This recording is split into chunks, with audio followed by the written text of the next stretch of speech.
Hey everybody, welcome back to Rum and Cinema. Today we're going to talk about Triangle of Sadness, now streaming on Hulu. You can find us at YouTube at Rum and Cinema. Subscribe to keep up to date with our new episodes as we release them. And you can find us on TikTok with special scenes and trendy posts at Rum and Cinema on TikTok as well. Today I'm joined by my guests, Ben and Jake. Ben, how you doing? What the fuck just happened? That was incredible, Nate. Thank you, Nate. I'm doing great. I just watched this Triangle of Sadness movie. We're gonna shit on Marvel later. It's gonna be a good day. Are we? I haven't prepared for my. I mean, I know I'm shitting on Marvel. I was gonna say you should always be ready. I'm also ready to shit on. You've been preparing to shit on Marvel for the last 10 years. Yeah, I'm prepared to shit on Quantumania. I've been trying to force myself to go into the theater and watch it, and I haven't succeeded yet. Oof. Because I know I'm going to be bummed. I don't know. Some people like it. If you know you're going to be bummed, then yeah, why are you bummed? Well, because I want to like Kang. I want to like this, and I know I'm not going to. I think you should watch Creed 3 instead and tell yourself that's Kang, and then you'll be happier. That would be great.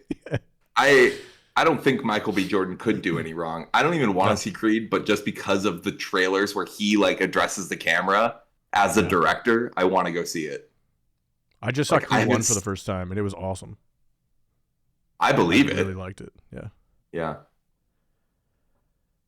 And Jake, how are you doing? I'm doing solid. I think this movie's going to have a lot for us to talk about. And I was surprised to hear that you enjoyed it. Nate liked it? I haven't actually committed to that yet, but I did enjoy it. Oh, okay. Already backing off. I see. Yeah, eat the rich. Yeah. I loved how they play with power in this movie too. Like you feel that, and then it. Oh man, so good. Yeah, we won't spoil it yet, but take it away, Ben. So we're going to talk about the movie The Triangle of Sadness, released in 2022, currently streaming on Hulu, directed by Ruben Östlund. This takes place across a few different scenes, I think is what we'd call them. And we open up with a question. How much power? No, we'll get to that later. We open up with the male interviews. There's like a bunch of male models hanging out, and we're like along with an interview with them.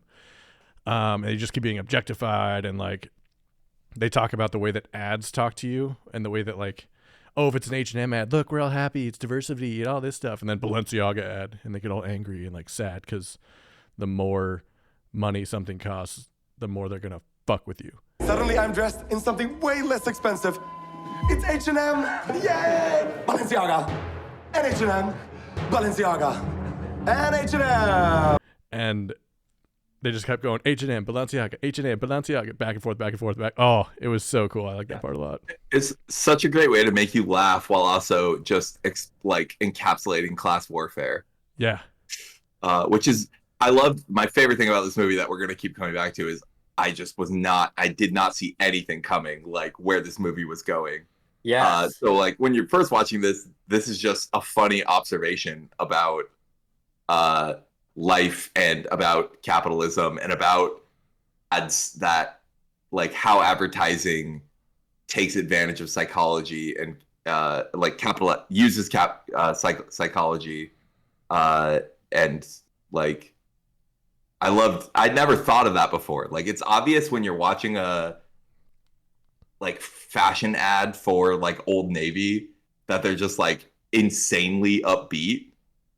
And it's also obvious when you see like a perfume commercial that it's insanely moody. Yeah, but great. But I never. And... Yeah. Yeah, but yeah, seeing the same models do it was really what got me in this scene. Yeah, they did a really good job of like the old like that trick. For the audio listeners, I did the thing where you wipe over your hand and you frown, and then you wipe over your hand the other way and you smile. Paying really no attention to actually getting the whole facial expression under your hand. No. Yeah, it was a cool. Well, if you want to see it for yourself, go to youtube.com/@rumandcinema and you can see. Okay. So we see them, they hang out, and then we go into one of the interviews with the person they seem to be focusing on in the movie early as one of the models. We'll find out later he's Carl. And then we find out Carl. The triangle of sadness is the area in your eyebrows, is what this like casting director told him. Is like, get rid of the triangle of sadness right between your eyebrows there. And it was just like they didn't even look up at him for pretty much most of it. They made their decision within like 30 seconds. They waited all this time. Like it felt like such a waste and being objectified, which is going to be a theme for Carl as we go forward.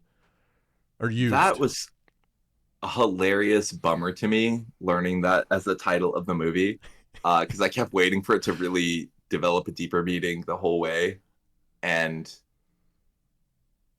that specifically I don't think did. This movie has a lot of like meaning and messages, but Triangle of Sadness isn't that related to him. I feel like that was just a fun word that came out of it. I think so. Correct me if I'm wrong, if you guys drew a connection, otherwise, like a metaphorical connection with Triangle of Sadness, but I didn't get anything. I was looking for it the whole movie. When they first did that, I was like, oh, that's funny. Like, that's, they're like setting it up right now. Like, that's pretty early for a movie to like set up the title scene. And to throw out the title like directly. Yeah. And then nothing for the rest of the movie. I mean, kind of, yeah, Carl and, the captain, I don't remember her name, but Abigail, yeah, kind of a triangle, I guess, of sadness, but yeah. It wasn't really focused on it. That anyway, we'll get that. That's much later. I also thought it was really fun the scene. Just it doesn't really go with the rest of the movie, the theme, but like the model tryout, how serious they were.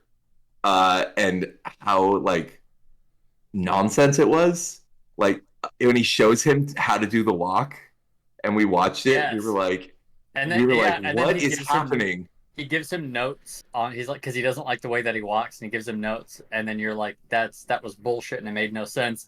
And then he walks, and he's like, he's walking the exact same way. Yeah, it is weird. Yeah, it was just so. It was like how dumb this whole process is. Like, why are we wasting all this time and money on this shit? Yeah, I thought that was fun. I did look it up. They say it probably, like, it is from that scene. Obviously, it refers to the love triangle at the end and the fact that the movie is in 3 parts, like a triangle. So that's what the direction is. But I don't think there's any actual evidence one way or the other what it actually means. It's probably, like you said, just a funny turn of phrase from the script. It's a great turn of phrase. I was like, what does this mean? Yeah. And then hearing that, I expected a misdirect. I was like, yeah, but it's gonna be different. And this movie did misdirect me. That's what drives me nuts. It's like this movie, I was from section to section. I was not like, I hate when when you can see what's coming, when you can just be like, yeah, like later we'll get into the transitions of this movie are jarring. Yeah. And great. But it never really, the triangle of sadness didn't develop any further to me. No, I think you're right. Which is just hilarious in retrospect. Yeah.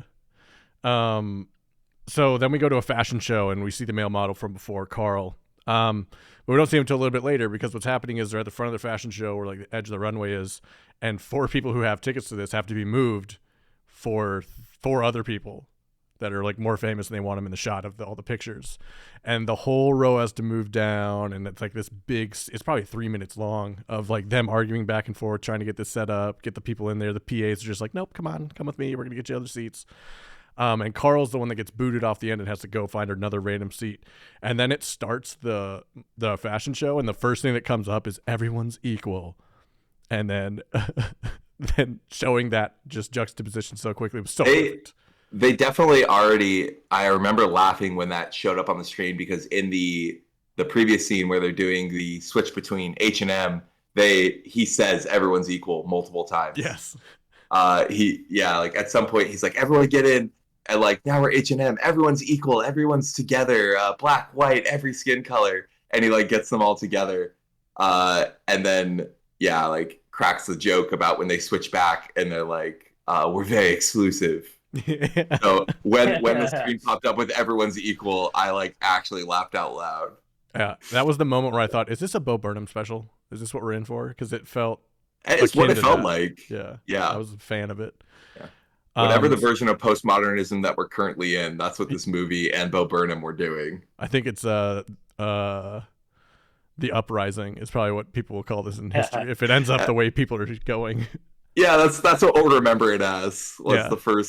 the first warning signs of the Proletariat. The Paul Revere of the Proletariat was Bo Burnham. So Not Carl, wrong. so then one of the models, the female models that's walking, we see her at dinner. That was a nice transition too. They like show walking and then boom, you're back at dinner. And she's on her phone and not really paying attention. Oh wait. I'm gonna always pull us back. I'm not done with the model scene. But like I loved the scene of them kicking out the rich people for richer people. Yes. Like especially in retrospect, with the interaction between the person who is running the show, who is like probably like, service class, like not rich, middle class, just politely but firmly removing these people. Especially I was enjoying it at the time because they were so indignant, and she just kept repeating herself over and over. She was like, "Oh, we just need these seats," and he's like, "No, these are our seats." And she's like, "Oh, we just, it's okay. We need these seats. It's okay. It's okay." Just kept repeating herself, but firmly, and like how it actually moved them out. It was just really good, and in retrospect, it's just like 10 times better. Yes. I really love that. Early on, I got vibes of The Menu. Like yeah, exactly. That's what I was thinking when she was just like calmly and firmly and politely telling these people a lie, like just like, "Oh, you have the wrong seats," and just removing them. These people have probably never had that happen to them before. Yeah. It was really Gaslight nice. the rich. Yeah, exactly. Dude, true. Yeah. That's the first step. So then we go to dinner, and Yaya doesn't see the bill being dropped off. Yaya is the other model. So there's Carl and Yaya. That's where the title of the part comes from. And she kind of like ignores the bill, and then they get into a fight about the bill and money, and it escalates, and it's really a fun watch. That fight cracked me up because, and I, as soon as they said it, I was like, oh, I guess it's true because they're models. But a big part of the reason that they're fighting about money is because they do the same job, and Carl gets paid way less because he's a man. Mm-hmm. But it's just so funny because they're talking about it like it's, and I'm sure in their world, the world of models, that is normal. Yeah. But it's just so funny because it's so backwards from what you normally think of. But then she treats him. For them, it's their dynamic. And she treats him like the normal, I would say, like the way that is like most thought of in like pop culture, of like the man treating the woman to all the things. So they're playing on that trope back. And I thought that was a nice little conversation that they were having, was like, she both wanted to have the cake and eat it too, kind of thing. It was cool. Yeah. I appreciated that they set it up in the first scene. Like, he just casually drops to all the male models that you make a third of what the women make in this profession. Yes. And then so it's like in your head during the scene. Like, it hasn't been too long so that you're thinking it. Mm-hmm. And eventually it comes out. It takes a while for it to come out because he's just trying to get her to acknowledge it. And then finally when it does come out, it's because she's mad, and she does it as a dig. Mm-hmm. And I really enjoyed that. But then they make it's like emotional whiplash, because finally, like, the honesty cracks through. I think this was in the later conversation when they're actually resolving it, like in the hotel room. Yeah. So they fight, and it's just a fight over who's gonna pay, and she's being so manipulative and just like acting like she has no idea what he's talking about. But then she does throw in the digs, like, "Oh, just because I make more money than you, I should pay." Mm-hmm. Like, that's insane. Mm-hmm.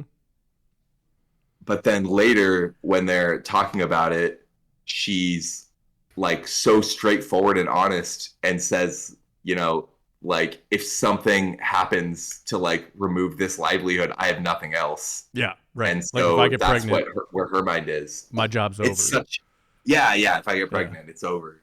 Like, just like, and the start of the introduction to like what this movie's really about, which is the horrible capitalist world we live in. Yeah. And just everyone playing their cards to the best of their ability.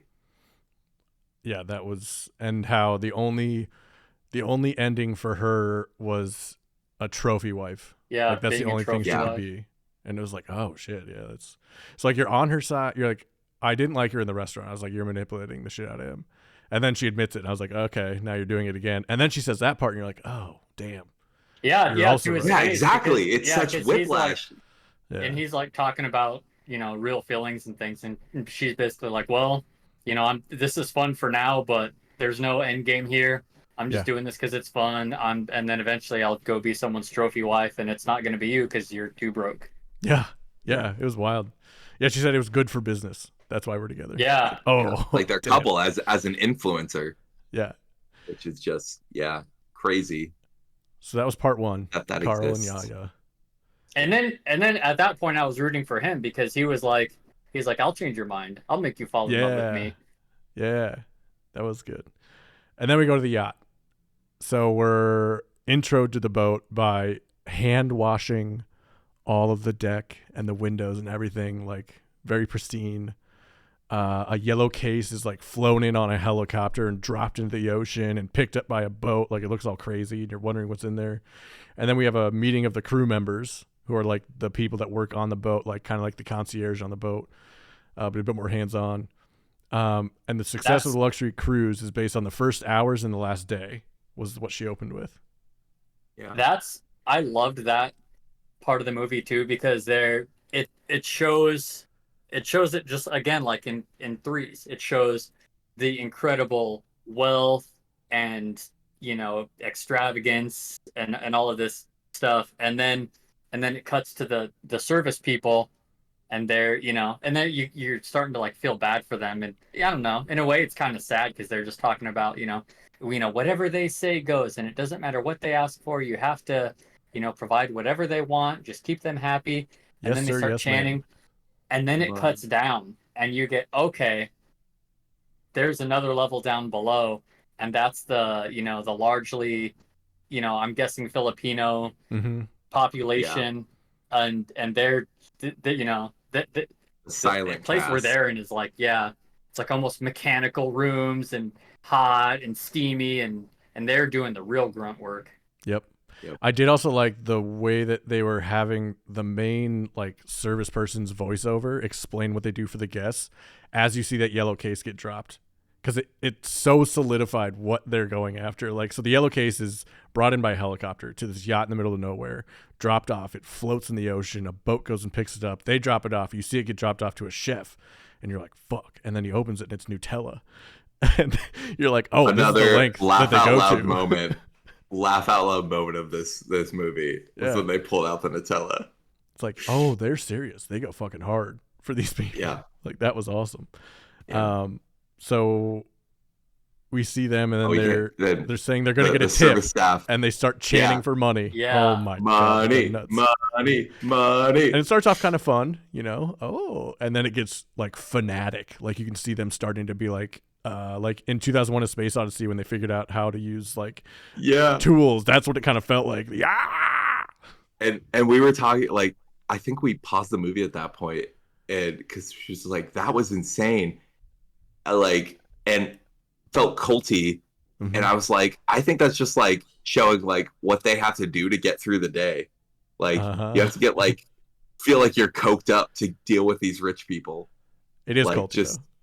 Yeah. Oh, it's culty, but like it was just like that's how you keep that smile on your face. Yeah. While all this shit is happening. If you have worked retail or service industry, you see a part of yourself in these people, I'm sure. Like the new hire, oh yeah, we got this, let's go. And then you know, everybody's felt that. So then we meet the customers on the yacht, and we see somebody, one of the ladies goes and tries to clean one of the people's rooms, and you see, oh, it's Carl and Yaya. Okay, so those two are on the boat. And it's all about the haves and the have-nots, like you guys talked about. You know, they went deeper and deeper under to see who's there. And the whole time, Carl is just taking pictures for Yaya of her like posing in different ways, and then she goes on Instagram and like or whatever and tries to edit them up and get them ready. Like the whole thing is about her because it's a work trip, really. Yeah, but you also feel like she's I was being a dick confused sometimes. how they were on this yacht at first. Yeah. Like I didn't know how much this would cost, but I was like, this seems weird for a couple of models. I was like, is this like several years in the future and she's famous? Right. And then they dropped that like they got this for free because she's an influencer. Mm-hmm.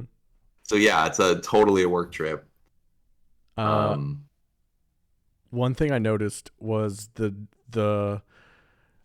were audio annoyances on the boat almost all the time. Like there's flies, you can hear flies buzzing when Carl and Yaya are on screen a lot, and I was like, oh, flies are attracted to shit.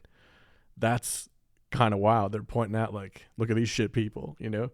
Yeah. And there's like when they're in the diner before they start what we'll talk about in a minute in the captain's dinner, you can hear like buzzing and the humming of the air conditioning, and there's a baby just like screaming, and you've never seen a kid on the boat. And then they do show you in like one or two frames, and it was just loud. And like that's what I noticed about 40 minutes in this movie probably is how often they like made an annoying sound happen in the background, and you just kind of slowly notice it more and more. I thought that was cool. But that's really good. Then we see one of the crew deckhands takes his shirt off, and he's like cleaning, and Yaya like talks to him, and Carl gets all like weird about it and fucking angry and goes and narcs on him. The third power play between this couple. Like what? I know they talked about it during the argument about how this was like a relationship of convenience, you know, in Yaya's mind and not in Carl's, but like I frequently watch movies or things where there's so much like relationship conflict, and then I'm like, what is the realistic level of this? Like, who has experienced this level of like pettiness? Yeah, well, because he freaked out, you know, and it was literally just, you know, a smile and a hey, and you know he's making it an issue, and you're thinking, okay, you know, you're dragging this too far, buddy. And then he goes and, you know, to like snitch on him. Oh, that was ridiculous. Yeah, went and told the manager, and then he asked the manager about engagement rings, which I was like, oh god, what the fuck? Yeah. Oh that's God. that friend where you're like, oh no, that's not. I loved in the pettiness too, though, that he was like embarrassed, like just he like is in denial that he's that guy who speaks to the manager. Yeah. He's like as soon as he said it, he was embarrassed, but then he goes back and reinforces it. Like she's like, oh, that's not acceptable, and he's like, oh, it's not a big deal, but then he comes back and says like, oh, but you know, like I just think it was weird. Yeah. Like yeah. He's like telling himself at the same time that like this is okay. Yeah, you're right. And then we meet the captain, kind of. Should not be buying an engagement ring though. No, $24,000 engagement ring. 28,000 euro. Oh yeah, 28,000. I loved his absolute face. Yeah. When she does, he's just like, We still didn't know at this point that it was a work trip, and I was like, I think it's obviously insane, 24,000 euros, but he was like, he just made a face like, okay. I thought it played didn't realize it. I thought it played into her paying for everything again. Like, oh, he does. Yeah. You'd have to ask also, her for it came out that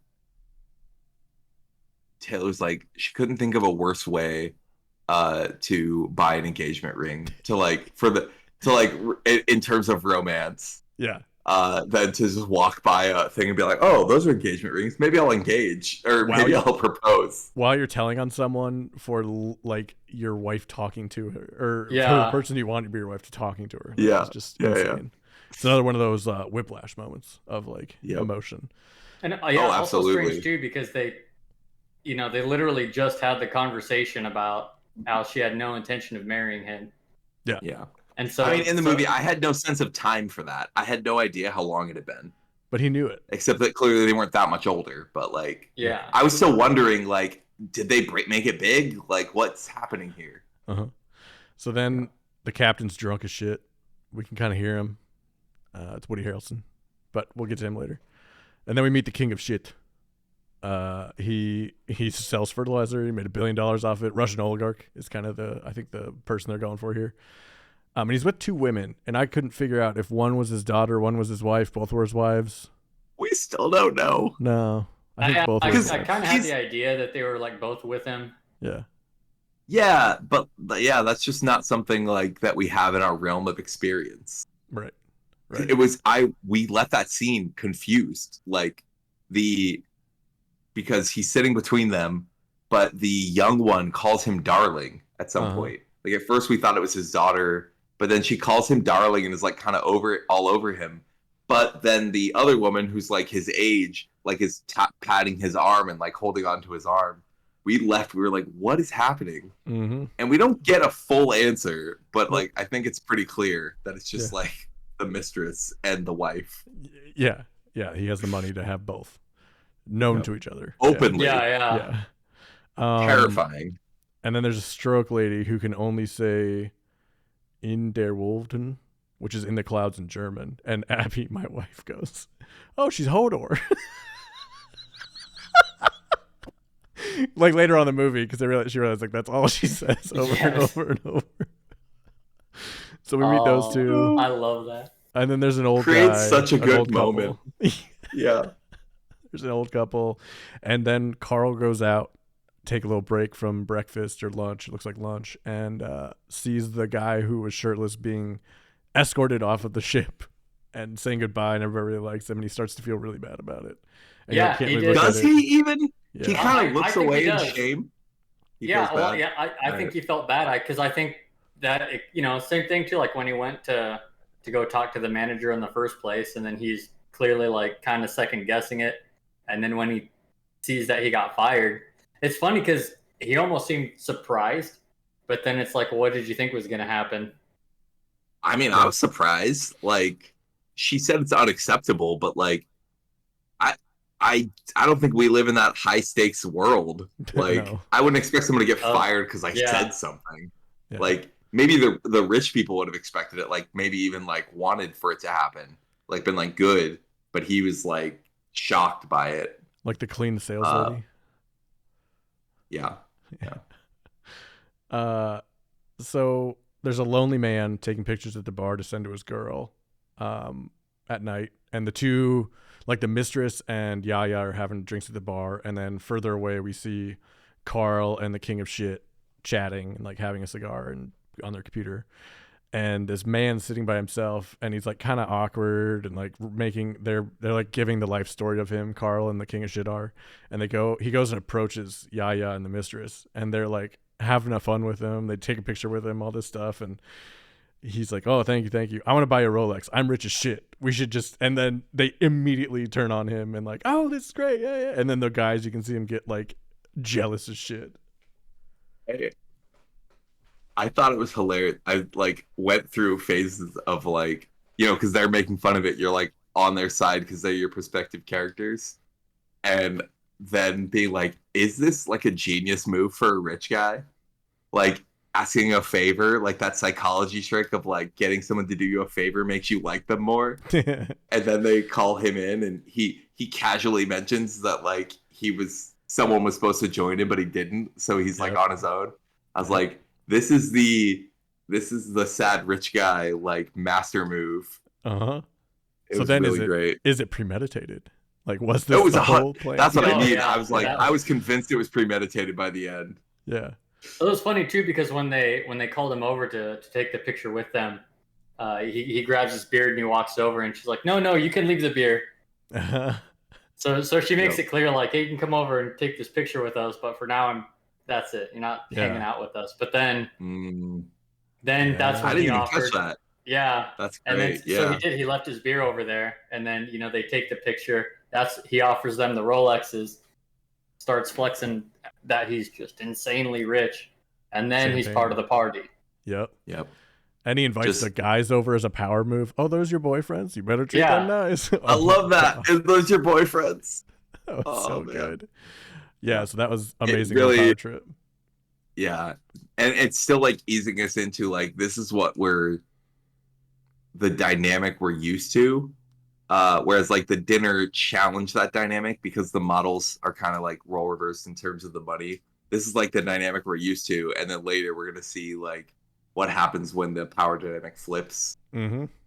It's just every scene in this movie is just power dynamics. Yeah. Money rules everything. Like, Yep. you thought he was a loser? He's got $1 billion. He's no longer a loser.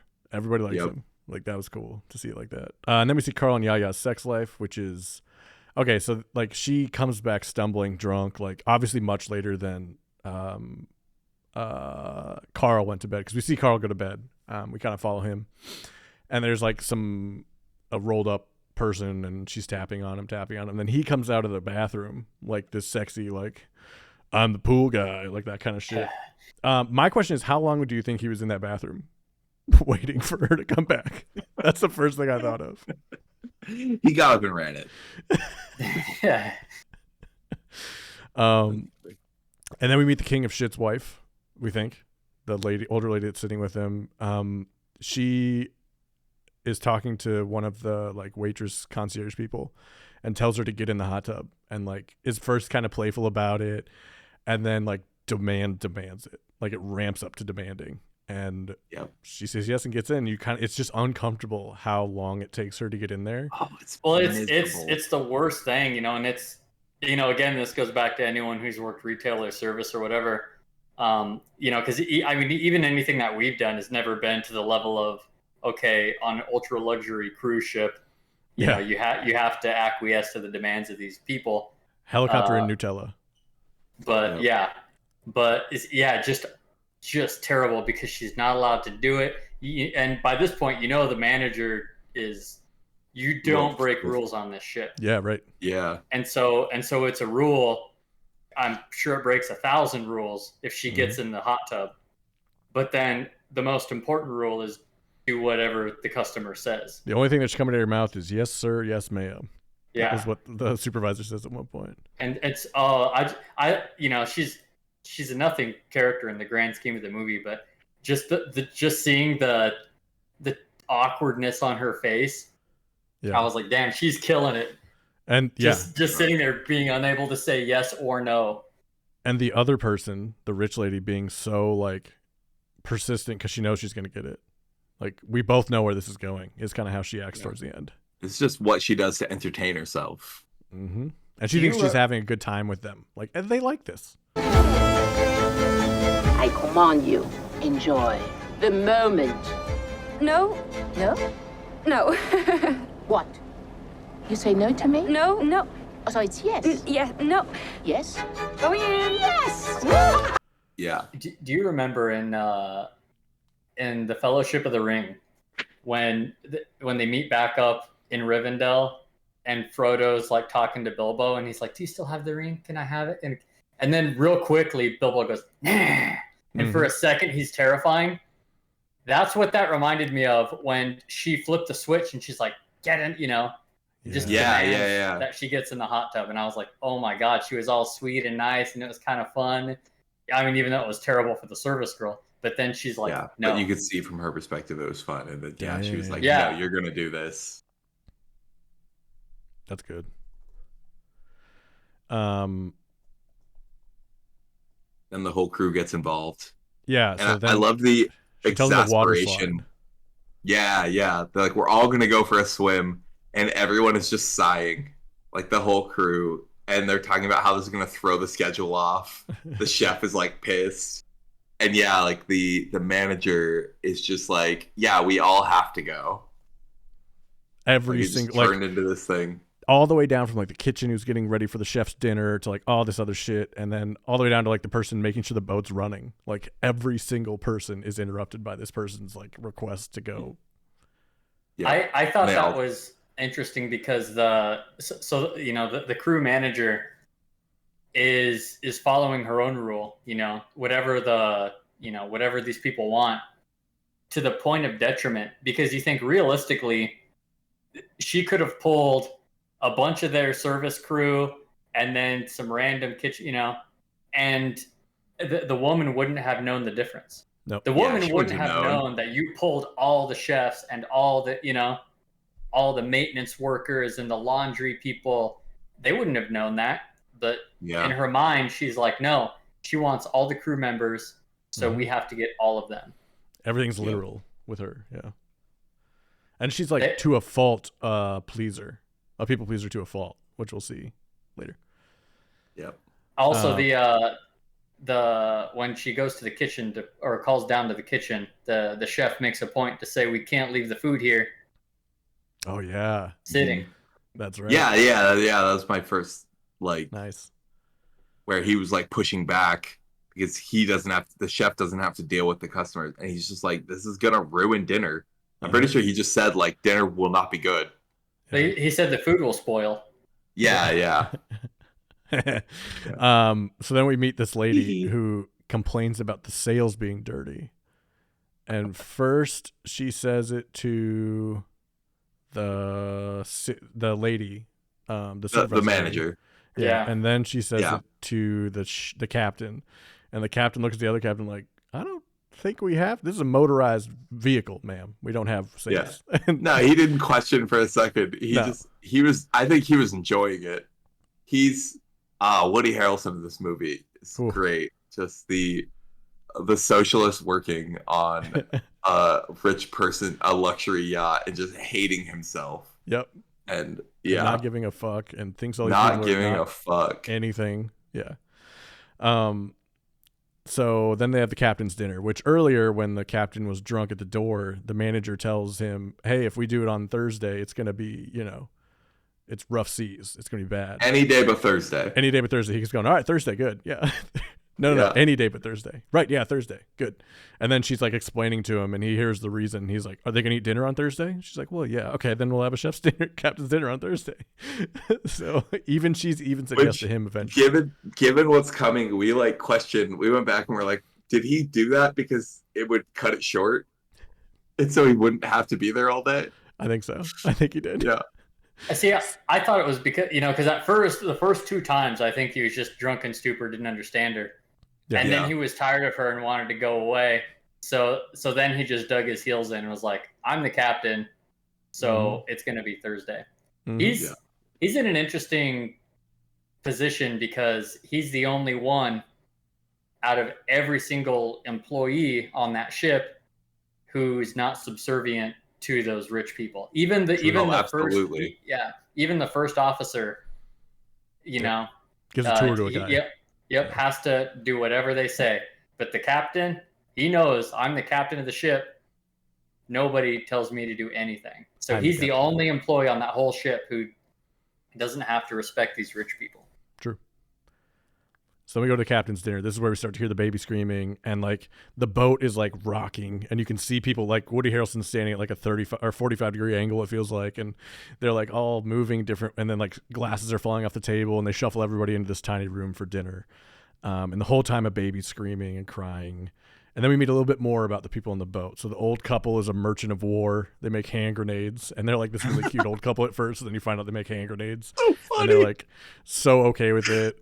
And like They're so Yeah. happy. Just They're blunt. so happy. And they're like laughing and joking about how they skirt regulations and yeah. Yeah. Brought us closer as How, a family. how the UN really screwed them over by making some of their products illegal in war It's what- crimes. It's what you might call a landmine. Yeah. That kind of shit was so And good. they're like, we had to change to this, and they're like, it's just a landmine with a different name. Yeah. yeah. And then they have some of the most annoying noises in this scene. This is where the annoying noises, I really start to notice them. The baby screaming, old people eating. Oh my God. The way old people eat. That's the part of the Great British Baking Show I can't watch, is when Mary Berry used to be on there and she'd be like, No, this was such a trigger for you. it's, oh my God, dude. Old people eating is so weird. It's like they forget how to use Nightmare their once you teeth get old. and tongue. You know what I mean? It's just like, Yeah. it's so bad. This is a deep seated hatred. This is It's not bad. a pet peeve. No, it's bad. So then we get through all that, and then people start getting sick, and I mean puking and shitting their brains out. And it does this for like 15 minutes, and it goes way longer than you think it will, and way more Yes. graphic than you think it will. Full punches. Yeah, because it happened like it kind of starts like you can tell. Okay, it's choppy seas. People are clearly getting seasick, and then also the food. They make that a point too, because it's luxurious food, but they show it and it's like octopus tentacles, and clearly some of the people are not about it. Yeah. But but they eat it because this is luxury food. And they serve the Yeah. captain a cheeseburger Except and the fries, captain. which looks Yeah. amazing. Oh my god. Yeah, that guy wanted Another cheeseburger callback to and the fries menu. so bad. Yep. And he Yeah. couldn't get it. He knew he couldn't get it because it's the captain's dinner. Yeah, it's great. This ain't even related to the movie. Just a great moment was we started this movie and we ended up talking about it so much that we had to stop it like 2 days ago and go to bed. And we started it up again today at that scene. So I made dinner, served dinner, and then we turned on, and literally within 30 seconds they started puking. Because it's Taylor had crazy, to put her food down and out of sight. Yeah, so people are clearly, they're getting seasick, haha, someone's gonna throw up, and then they do, and then a little bit of, then other people start gagging, because someone threw up, and then so you think, okay, that's the bit, and then they're gonna leave or whatever. Yeah, they all start leaving the restaurant, and I was like, okay, you're good. And Taylor Yeah. picked her bowl back up. And it just keeps going. People keep puking. People are, and because the food was clearly bad too, just like the chef said. So there's food poisoning on top of it. Yeah. People are puking. It's extremely graphic. People are shitting and puking on the toilet, and it's showing it. It like ramps up to the point where like the wife of the king of shit is like sliding in the bathroom with the movement of the boat in her own Across shit the and bathroom. puke Wet as she's bathroom puking floor. and trying to make it into the toilet as she's going by it. And puking into the bidet. And it keeps going. It's so. I mean, it was It's funny. not even over. I wasn't even like watching it. I'm like watching. I'm like kind of looking from the corner of my Keeping eye. tabs like, on it. Yeah. Yeah, I'd be like, okay, I get the gist of it, but I don't need to see this. Be sure to cut in at the beginning of this episode. Like, if you're thinking about watching this and you don't want spoilers, go watch it first. But also, if you are triggered by body horror, be ready. How Yeah, much it's- puke can you deal with? I don't know how long that scene was. It felt like 3 to 5 minutes of just Yeah. probably closer Because to 5.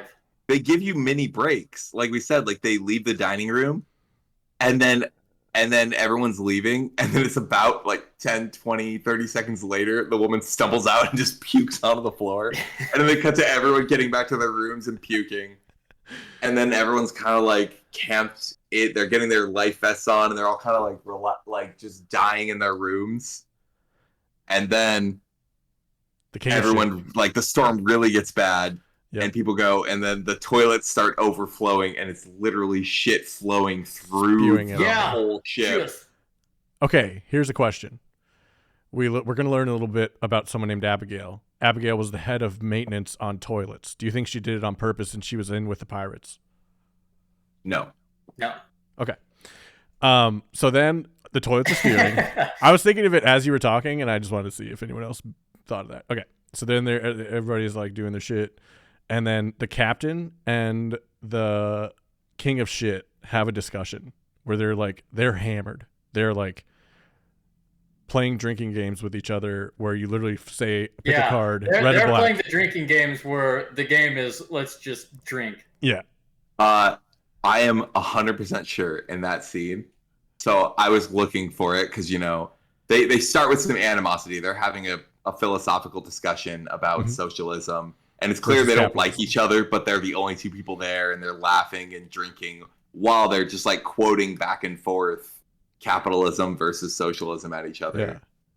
Which I want to discuss more. But they get to the drinking game, and I was sure that Woody Harrelson was going to be fucking with him, and I kept looking for it. And first, I noted that so they're playing a drinking game where he has a card and he has to guess red or black, and if he guesses wrong, he has to drink.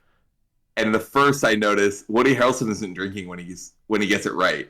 Like, he's making the guy drink when he gets it wrong, but he's not drinking when he gets it right.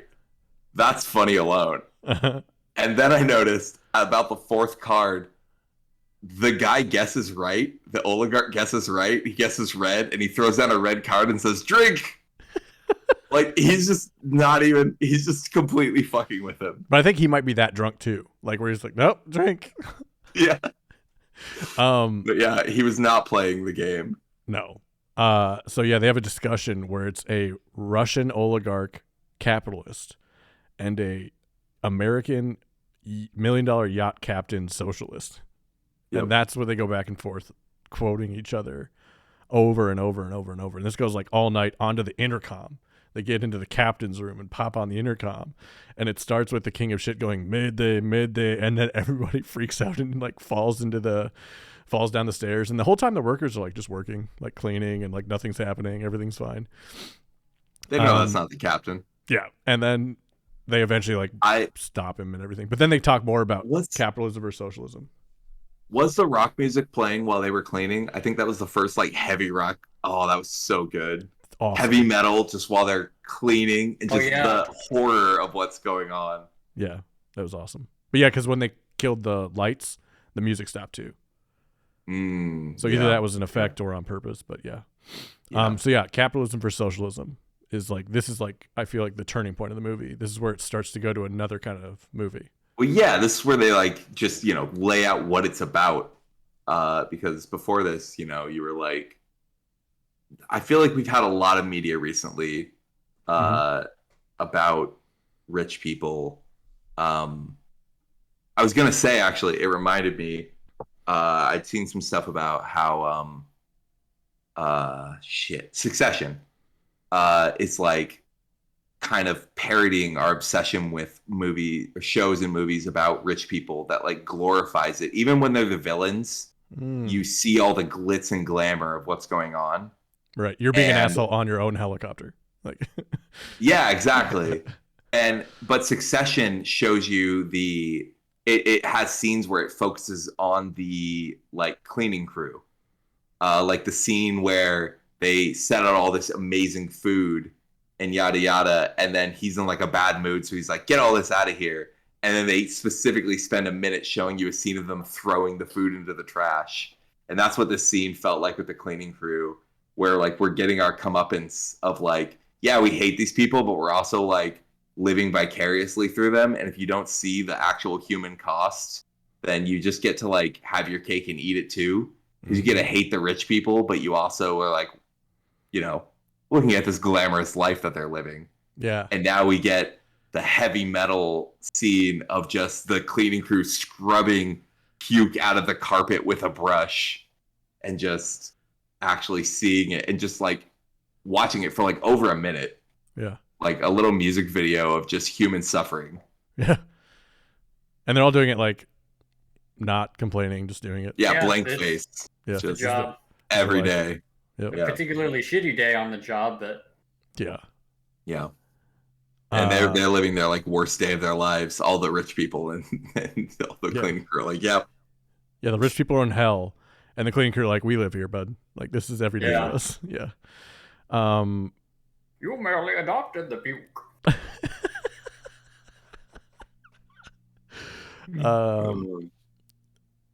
So yeah, heavy music, shit smelling everywhere, and then they're reading Noam Chomsky while the rich are covered in shit, because he starts the captain starts reading a journal, that entry that he wrote about this whole like vibe he was going through and the change that he was thinking about with socialism, and then the rich guy's like, put it on microphone, like let everyone hear. So he goes to the intercom, does it to everybody, and then he starts reading Noam Chomsky, and then we see a little glimpse of a pirate ship with a couple people on, like a modern day pirates. And you're like, oh, fuck. And like, you don't know what time it is. It's like daytime. It comes out in like literally like out 6 a.m. loud. Oh, fuck. And that again, like, I was just like, oh shit. Like, what? What the hell's happening? And the best way they introduced this change was the old couple who makes grenades was on the ship looking out at like the sea, and a grenade landed at their feet, and she goes, I think this is one of ours. And he goes, I think it, oh shit. And then it just blows up. Just absolute madness. The best. Like, oh man. Pulling no punches. No, I love that part. So the yacht is sunk, pirates, and then we see a thing that says a few hours later, and there's some people washed up on the beach. And then we get to part 3, the island. So the people that are left are the rich guy from the bar. Yep.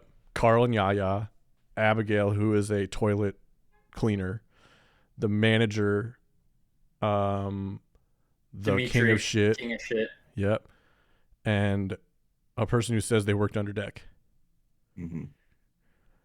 And the person who says they worked under deck, the king of shit goes, how do I know you're not a pirate? And then the guy's like, are you saying that because I'm black?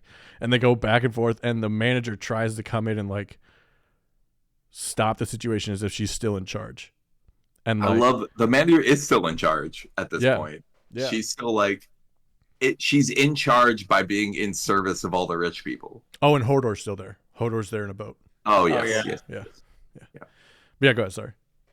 Oh no, that's it. Like, yeah, she was trying to hold everything. She was trying to hold everything together, but really she was just trying to continue the role that she runs. Like, she is like keeping control of things by being like subservient to everyone. Mm-hmm.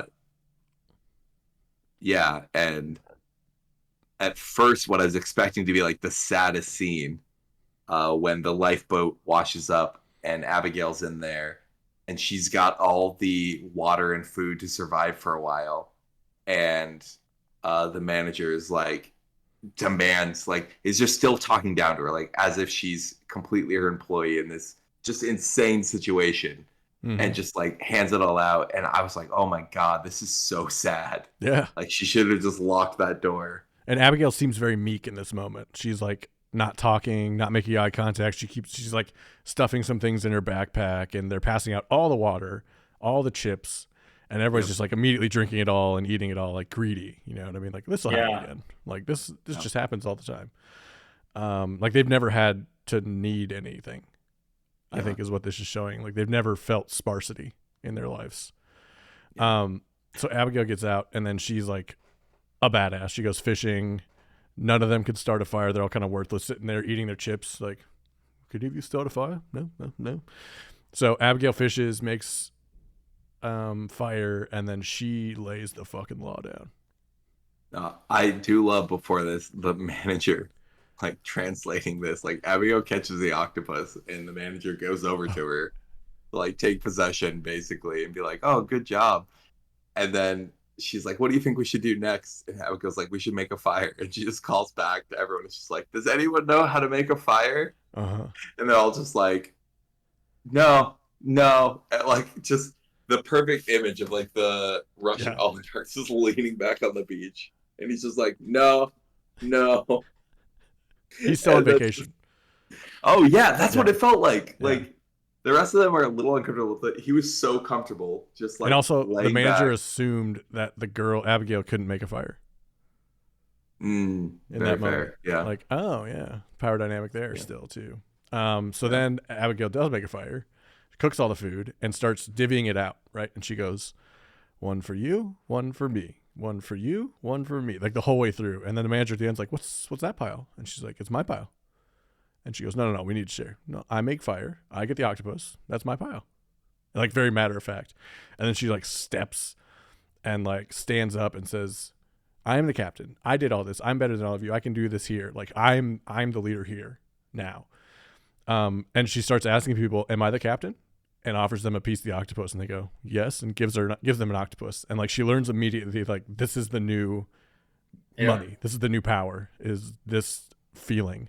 And she immediately steps into it and just like takes over. And it's a cool transition point again in the movie of like it's a character changing. Capitalism 2.0. Like, we immediately found it again. Like, oh yeah, absolutely. Just like yeah, she's like, oh no, now I have the power.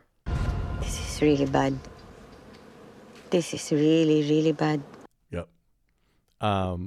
So she And takes the two ladies into the lifeboat and says, we're sleeping in the lifeboat, and you boys stay out here with Abigail, or not Abigail, Hodor. And that's where all the like weird noises are and stuff. And the boys and Hodor out there, and then the two rich people go up to the boat and offer them $150,000 Rolexes to sleep in there, so they get to sleep in there. So it's just Carl, Hodor, and the guy who worked under the deck. Basically, like the least like equipped for this situation. Just yes, by the default. least rich. Still, Yeah. they haven't found their value yet. Right. And they find some pretzels in a backpack that Abigail left behind, and they eat a bunch of them, and they try to make it look, secret. And the next morning, Abigail finds out and like punishes them by not allowing them to eat whatever she catches that day. And we'll get back to that. But that morning, after everybody's sleeping in the lifeboat, the Russian's wife, we think, washes up on shore and he's crying. But then he starts like noticing her rings and necklaces and like kind of stops crying and Yes. starts taking those off. And I was like, oh my God. Oh my God. Just immediately starts removing the valuables from her body. I mean, that's just a funny scene at this point. Like, I was just dying laughing. Like Again, just, fucked. died. You're Yeah. stuck on an island, like all this shit, and you are still only thinking about getting the necklaces and shit. Oh, it's crazy. So Yaya and Abigail are kind of getting along, and she's on Abigail's side when she kind of yells at Carl and the deckhand about eating the pretzels and not getting any food. And Carl's kind of making eyes at Yaya. We see it that way. And then Yaya looks over at Abigail, and Abigail's looking at Carl, and Carl's making eyes at Abigail. And Yaya's like, oh, fuck. So Carl's trying to, like, get his in with Abigail, and they have a chat about it, Yaya and Carl do. And Yaya kind of tells Carl how to manipulate people and how to manipulate her on the lifeboat. I loved in that scene, because I had to rewind it because of how quickly Yaya picked up on what was going on. Like, she gets mad at him immediately. Mhm. Like, I saw him making eyes, but like how quickly she knew what the cards were that were on the table. Like, she immediately knew. He just made eyes at her, and she was like, oh shit, like he's got something to offer her and he's offering it. She like immediately just knew what was going on. She's a manipulation genius, so she knows. Yeah. She was like, she knew what was happening. Yeah. The other thing, and then, this was like maybe slightly before, but when when they were going through like the guys were being punished, they didn't have any food. When she was at no point does anyone else try and get food.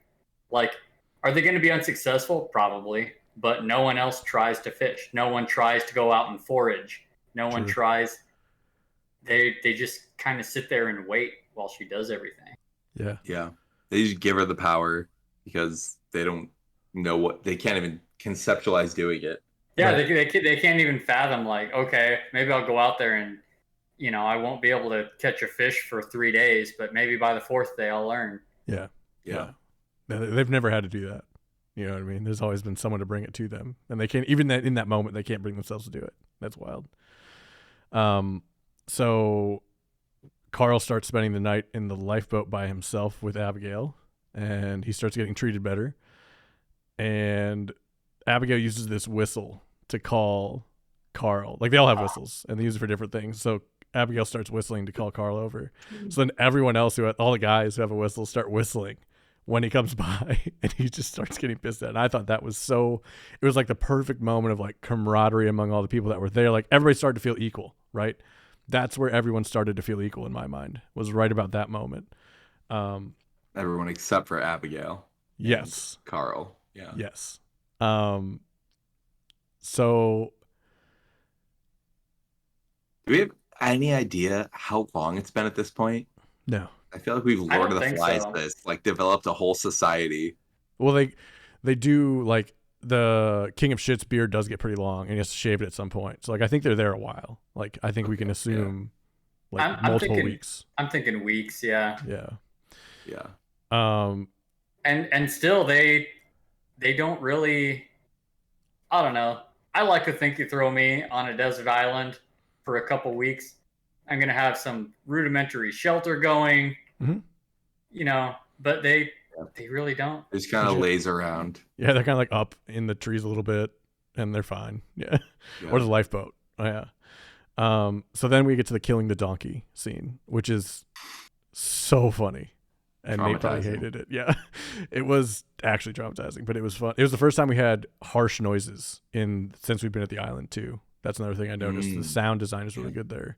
So the rich guy from the bar, we see him with a rock, and there's this donkey, and the deckhand's like, we can't kill him. There's no way we can kill him. And then the rich guy like grabs a stone. He starts going like he's gonna do it, and everybody's like, oh, he's gonna do it.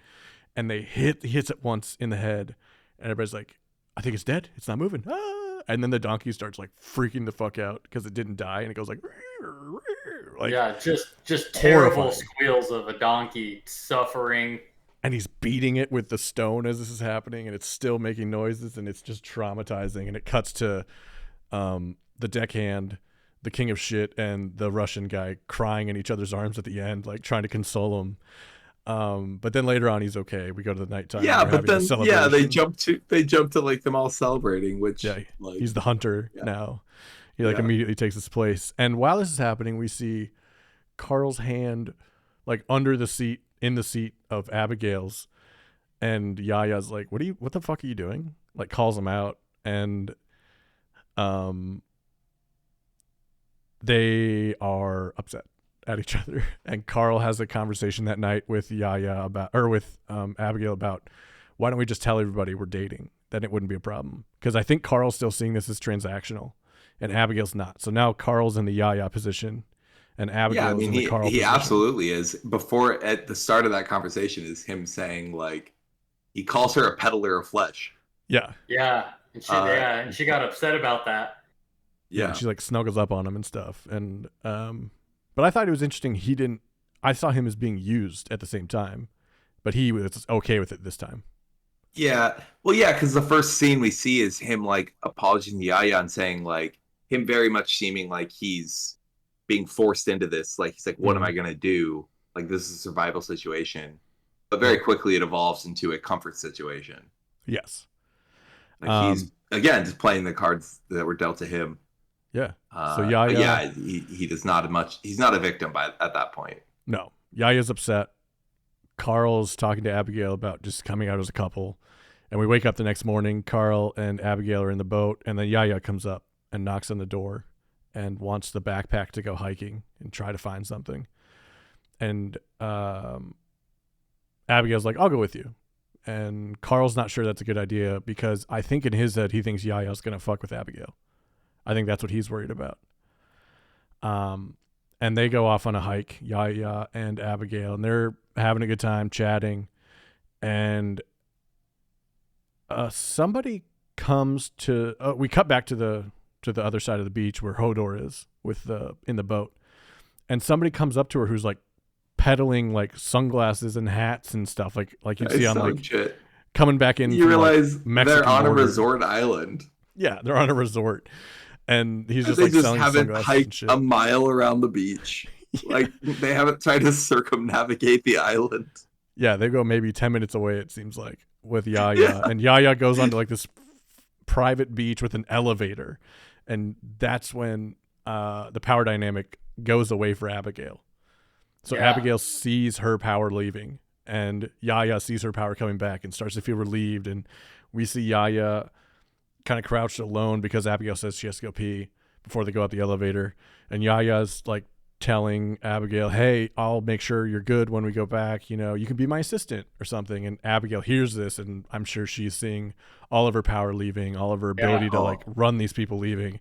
And she looks just angry with a stone, like she's about to kill Yaya. And then we cut to Carl running through woods, the same path we've seen Carl or Yaya and Abigail go. And then it cuts. That's the end of the movie.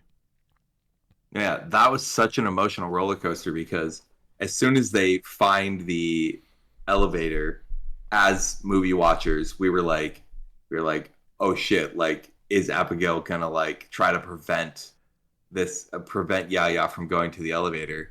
Yeah. And we were kind of like going back and forth, like as the scene we were talking, we're like, is she gonna kill her? Is she gonna like stop her? Is she gonna do something? She like grabs her arm as she's walking to the elevator. He's like, wait, let's sit down and think about this. And we were thinking, and both, is she gonna do it, and also like, whose side are you on? Yes. And I was like, yeah, it'd be crazy for Abigail to prevent them from going back to civilization.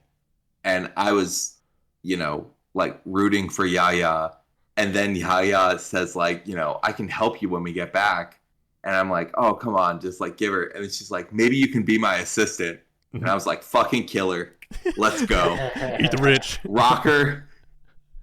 Like, oh, it was so good. Just like the amount of empathy she could extend was, maybe you can be my assistant. Yeah. It's just truly delightful.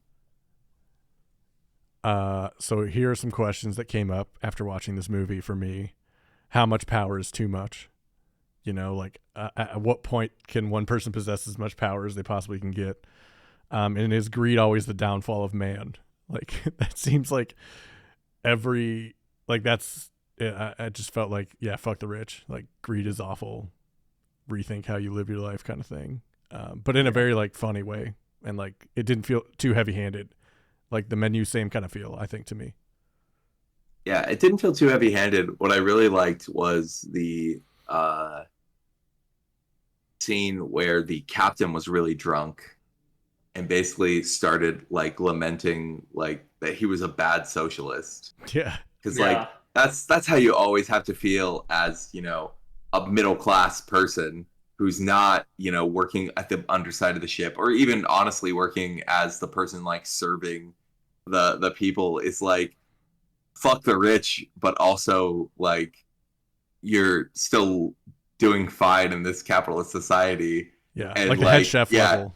It's like we're a lot of people are. Exactly. And he's like he's got these socialist ideals, but he's like, I'm a bad socialist because I'm like working on this luxury yacht. I'm benefiting from this capitalist society. Like, it made you at least, if you're in the situation where you're probably watching this movie, you probably are like, oh shit.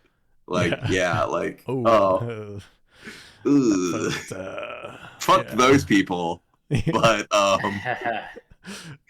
yeah, you're like right at the cusp of like, you feel like you wouldn't benefit a whole lot from changing society as it is, but you also don't have enough money to where you don't want to change it because you'd not benefit, like you'd lose everything, or you feel like you'd lose everything. Yeah, it's weird. It's a good explanation. So what happens at the end of the movie? Certainly how much power is too much is every one of them, though. Being able to have people at your beck and call. It's too much. Already, that's too much. I wouldn't want like there was so many things that they did. I was like, I would not do that. Like, I would not. I feel bad getting it to that point. Yeah. So let's ask everybody what happened at the end of the movie to Yaya and Abigail. I think Yaya dies.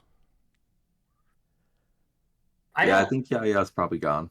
And then Carl finds out like right after, like he sees it happen. He's clearly running over there. I read someone's take on the movie afterwards where they said that him running also was him trying to reclaim, okay, I'm a man in this relationship. I need to go save damsel in distress. And that's why he's, because you think like, why was he running? Presumably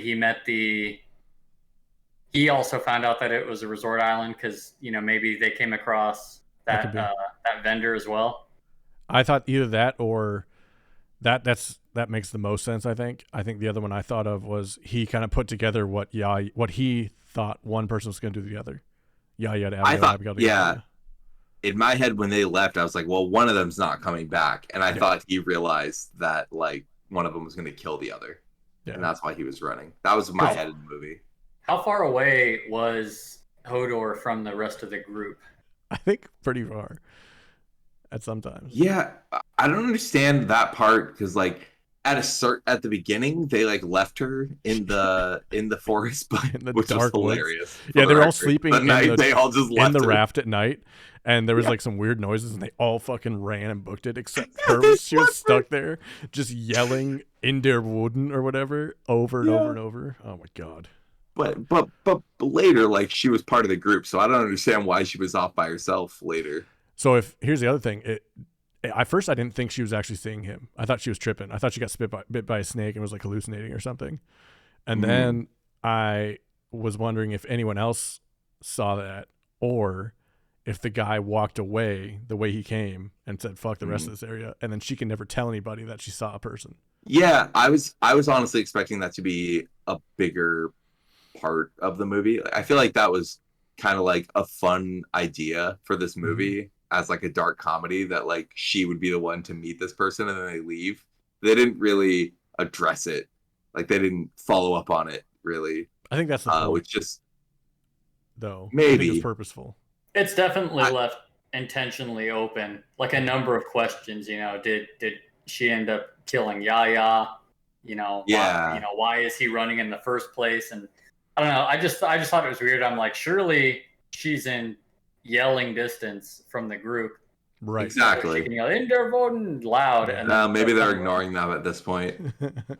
Oh, she's got poop again. Who's on poop? Yeah. No one wants to be the Damn one. it. I ain't doing it. No. And so yeah, the last question, Jake kind of alluded to it. Who's Carl trying to save at the end? Is he trying to save both of them by saying, "Hey, we found this person"? Is she trying to save just Abigail by telling her, "Yo, I think Yaya's going to kill you"? Or is he trying to save Yaya thinking Abigail's going to kill her? Yeah, I read it as him trying to save Yaya and or like break it up. Like he realized something bad was going to happen. Yeah, I think so. And the director, I did watch an interview where the director said he wanted to end with a dilemma, and I think he did that perfectly. Like, yeah, it's a fun question to think about. Like, yeah. Abigail's in such a weird position. Yeah, like I can't think of that position where you'd be like, yes, like I could picture like a group of equals being on an island and someone takes power and they don't want to give up that power, but like the alternative is like going back to civilization. And like that seems like a clear choice. But in her situation, going back to civilization is actually objectively worse. Yeah. Like she becomes just completely back to like a menial life of servitude. Like where she would actually be like, okay, it's reasonable that she wants to stay. Yeah. Like that's terrible. Yeah. Agreed. Yeah, because I mean, even her as captain of their little, of their island group, she's still living on fish and octopus, and they're all we're just wearing rags by this point, and yeah, true. But she's getting some comforts. Yeah. She's with a male model. She's have no chance of that anywhere but here. Yeah. And she's in control of everything and has all the power. Yeah. Yeah, and I think that's part of it for her too. It's not just the fact, of like it's her position. Yeah. It's worth more because she's the one in charge, rather be in charge of it. Do you think, okay, let's say everything's fine. Carl stops her, everything's cool, they chill out, they go back to civilization, she goes back to her normal spot. Do you think she has sympathy for the rich people at that point? Of why they act the way they do? I mean, I don't expect her to. I don't think there was necessarily a misunderstanding of that in the first place. I think it's not so much I don't understand why they're like this. I think it's okay, they're like this because they have money and I don't. When I was the one who had what passes for wealth, I'm like that too. And then they go back to civilization. Once again, she has nothing. So she has to go back to being bottom of the barrel. That's fair. Yeah. That's fair. Yeah. I mean, they have the quote that the captain, the real captain reads in the movie of saying, you'll always justify your position in society rather than question it. Yeah. You know, you'll yeah, I can't remember the quote. But basically saying like you won't question if you're doing well, you don't question society, you come up with a reason why you deserve it, basically. Yeah. Yeah, there's a lot of good, interesting things like that talked about in this movie. So I think I'd recommend watching this movie, but let people know that maybe don't eat during it. At least the first 30. I was gonna say if you're 40%. squeamish. if you're Yeah, squeamish, I think that's a fair warning. It was excessive. It was a Yeah. choice to be excessive, but Yeah, I liked it as yeah. the use, like the use of it was perfect, I thought. Oh yeah, no, it Yeah. played well. Just don't eat dinner specifically. Yeah. Don't yeah. Don't have oatmeal right around then. What drink would you pair with this movie? I said Goldschlager because that was like, it feels like the perfect kind of like, and it looked like their vomit because they were like drinking champagne as they were puking. So I was hey. like Goldschlager. So I think Goldschlager is my choice. Oh man. I think Do you have Goldschlager one, is a Nate? great answer, reflecting the cheapness of the gold. I was just gonna say champagne. Like it's still Yeah. even despite everything we've seen, everyone is celebrating the wealth that they have. True. There's Cheers. definitely some champagne. To the rich. Yeah. I said Dramamine. I love that. Yeah, that's it. great. Dramamine and Goldschlager. A shot of Dramamine. A little bit of Jason. Dramamine in your Goldschlager. That's what I love that too. I don't think we brought it up when people are starting to get seasick during the captain's dinner, and the manager is telling everyone to eat. It's like, oh, you're getting a little seasick. You should eat. It helps. Here's some ginger candy. Yeah. So yeah, like that's everyone's what- taking handfuls of it. Oh my god. Oh. It's great. Okay, that was Triangle of Sadness. You can find it on Hulu. You can find us on YouTube at Rum and Cinema, TikTok at Rum and Cinema. We're actually going to do a YouTube exclusive after this episode again. We're going to be doing a tier list of the Marvel movies. Nate's excited. I didn't even know this was coming. What a surprise. So excited. Yeah. Let's go to the game. Boys, we have a fun game for you today. Nate and Jake are going to be contestants again, but this time I'm going to be guessing the movie. How's that going to work, you ask? Let me tell you. So they're each going to have a random number generator on their computers that they will click to give them a number between 1 and 250. Whatever number they get is the movie on the IMDb top 250 list. They have to get me to guess based on the movie poster that pops up when you look up that movie. Rules for what they can say. You cannot say anything that is a title of the movie or the names of any actors in the movie or what was the other thing I wrote down? Hold on. Cannot say any word. You can't say the names of the characters they're playing either. That's it. Yeah. Yeah. Can't say any word in the title, any character name or any actor name. They can refer to the actor as another character in another movie. So you could say like, oh, that guy from Snakes on a Plane. Samuel L. Yeah. First to 5 wins. All right. Any questions? Any thoughts on changes to the rules? Oh, I was gonna say I feel like we need a limit on the amount of description too, but I'm starting to worry based on the first 5 posters, the top 5, that like this is gonna be fucking impossible anyway. Yep. So we might have to change it to first to 3 in a bit, but we'll try first to 5. Are we going lucky we to? get. Are we going to tell you what number we're looking at? I think you might as well, so other people can play at home. I'm not going to know the number based on what you give me, so Well, you can tell them after. I think you just say the number you got, so that way Nate knows what you're guessing to, so you can call BS. Okay, so we can both be looking Okay, at the that's same fair. one. That's fair. Yeah, that's right. Okay. Yeah, you can like veto a And word. also generate the numbers. I don't think Jake or I would cheat, but You want me to the generate the standard number? game. Okay. Yeah, you should be generating the number. You tell us which number to go. You got it. 1 to 250. Oh, and taglines. If the poster has a tagline on it, you can say the tagline as long as it doesn't have the, have title the in there. name of the movie in it. Yeah, like if the Fast and the Furious tagline is Fast and Furious, you can't say that. But if it's like family, then you can say that. Family's everything. Yeah, It's all some shit about like that. family. That's what it is. But if there is a Fast and the Furious movie in the The top Fast and the 250, Furious better not be in the top I was 250. I was gonna say that's the bigger problem. Okay, who wants to go first? I don't think so. Who wants to go first? I'll go first. All right, your number is 212. All right. Yeah, nice. Okay. Pull this up bigger. There we go. Should we do a timer? Like you have 2 minutes. I'm wondering if it should be just one guess. Okay, yeah, I like that better. Okay. Okay, so there is an upside down army helmet with writing on it, and then it's mostly black. The top is like a blue banner with a bunch of silhouettes of soldiers marching. Okay, I'm going to talk you through my thought process. When you said upside down hat, I was trying to think of the Stanley Kubrick movie, but I don't think that's it anymore because I don't think there's blue on the top anymore. The upside down army helmet also has an ace of spades tucked into the band. Ace of spades. The writing on it's upside down. I'm trying to read it. Flip.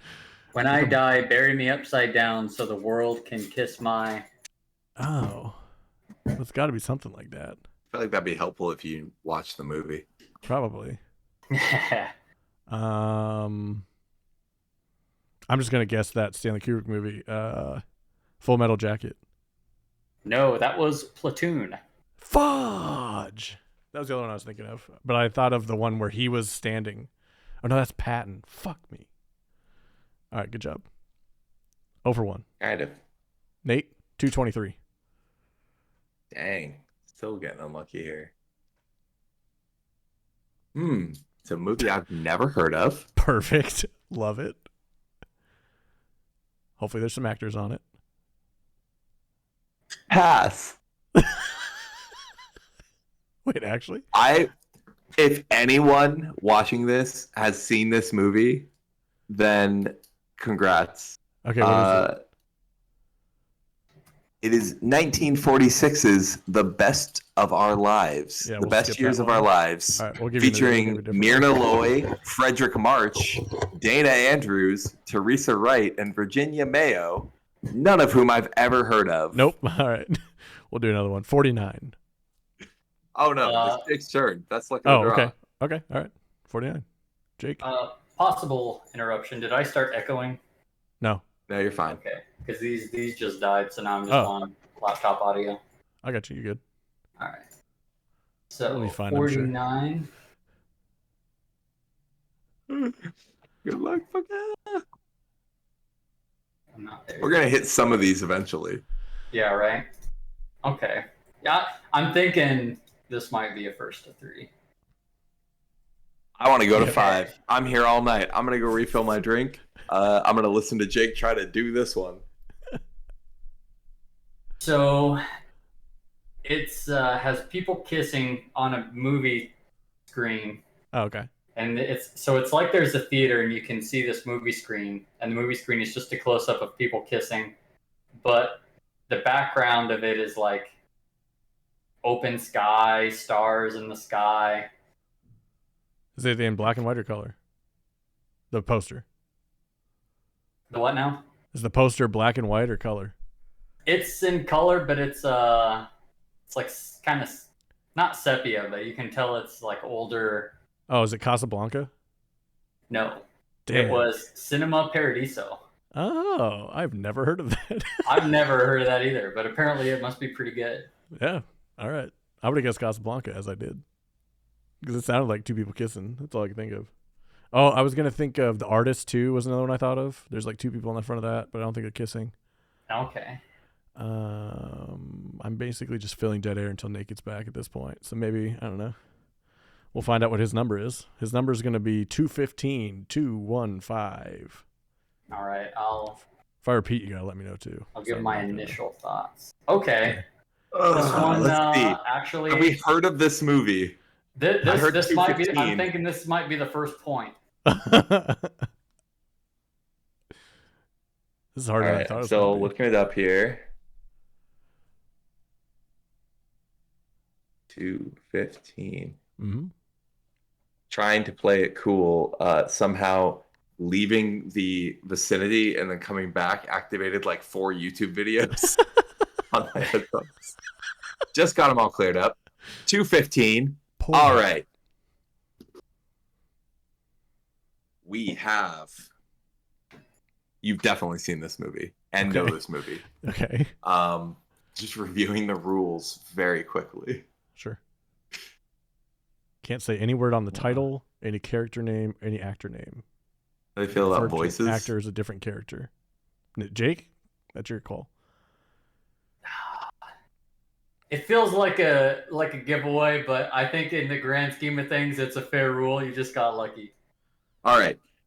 One of the biggest action stars ever stands stoic in a leather jacket. Oh, no, I don't want to say that. I mean, it sounds like Terminator, but I'm going to keep letting you keep doing this. I'm just rating you. No, that's okay. Thoughts. I did the same with Jake. Oh, it's Terminator. Okay. All right. I didn't want to say leather jacket and dark glasses and gun in case it confused it with the Matrix. It's one of those two, but No. like. Oh, okay. Oh, I guess stick I with didn't even it. think of. I went with Stallone because I just saw Creed, the first one, so I went with Stallone in my head. So that was, you were lucky. Could have easily been the other guy. Okay, 1-0. Jake is up, is losing and up. Number is 243. 243. 243. Uh-oh. I've never heard of this. Okay, so it's mostly black, and then Okay. it has 2 people's faces in the middle in kind of red tone, but they're split and they're cut out like puzzle pieces, like 2 puzzle pieces that would snap together, but they're separate. The Game. And I don't know the people, and that's literally it. I'm guessing The Game. Is that it? The Game? Is what? Good luck, The players Game. at home. The Game. Is it The Game? Oh, it's no. not The Game. It's Ingmar Bergman's Persona from 1966. Good God. All right. Sorry about that one. 136, Nate. Scared. All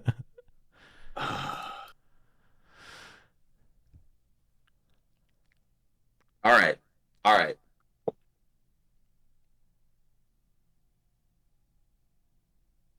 We have a picture of some classic gangster typecast actors over a city that has a lot of lights.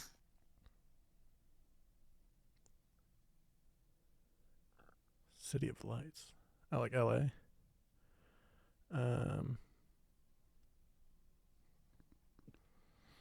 gonna go with Casino.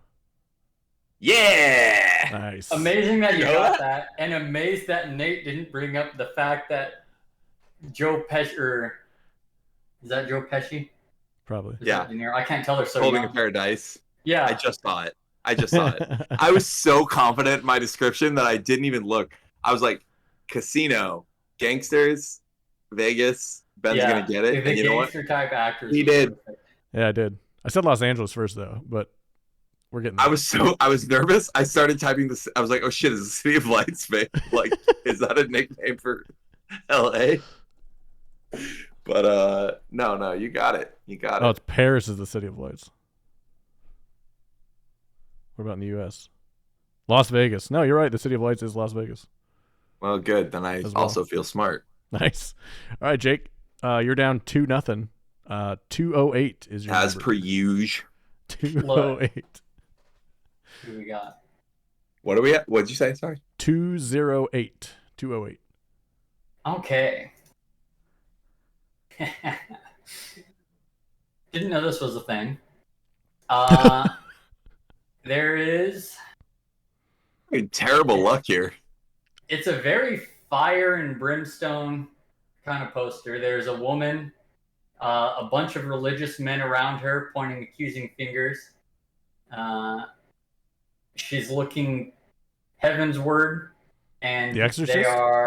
there's torches, and she is being wreathed in flame. The Exorcist? No, it is The Passion of Joan of Arc What did Ben say? from The Exorcist. Exorcist from 1928. Damn. All right. I didn't know. All right, The let's Passion get a of the movie Christ had from a this sequel, century. or a prequel. 130. Nate, 130. All right. Good start. This is All way right, harder than I all thought. right.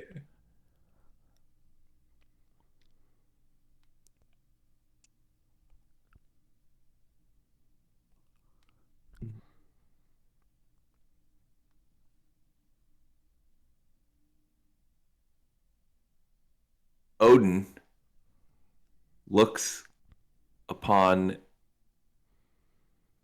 lovingly at a younger woman holding her hand and looking into his eyes.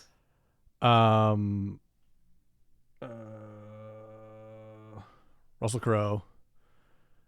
It's the one by Ron Howard. Fuck. The Something Man.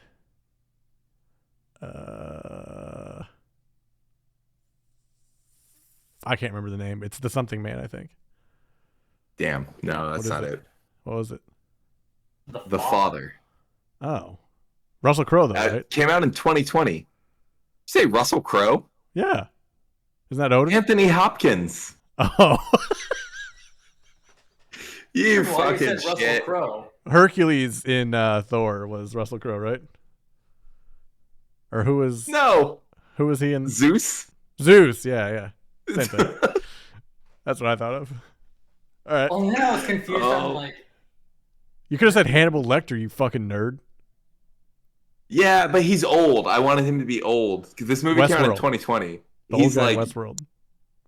that's true. He in Westworld, Yeah. that would have been good too. Odin I should have got, to be honest, but you're right. Yeah. Yeah. All right. 2-zip. Still. All right, Jake, your number is 151. 151. I know my eyes are drawn, but every movie I see on the list, I know. There's Yeah. a lot of movies we know, and this isn't one of them. This Okay. fucked.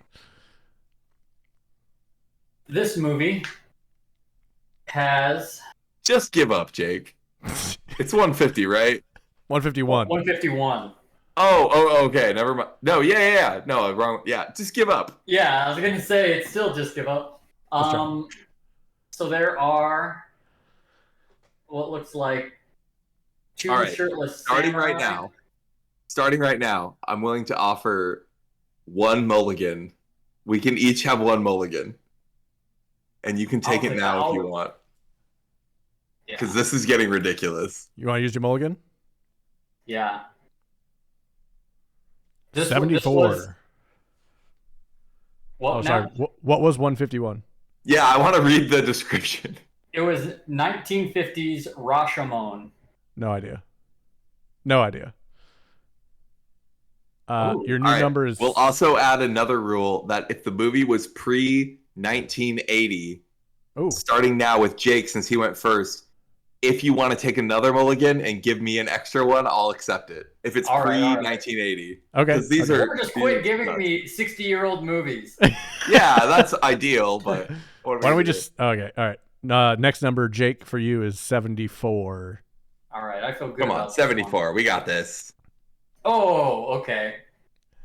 All right, there is a spaceman carrying a cowboy while a piggy bank, a potato, and a T-Rex look on. Toy Story.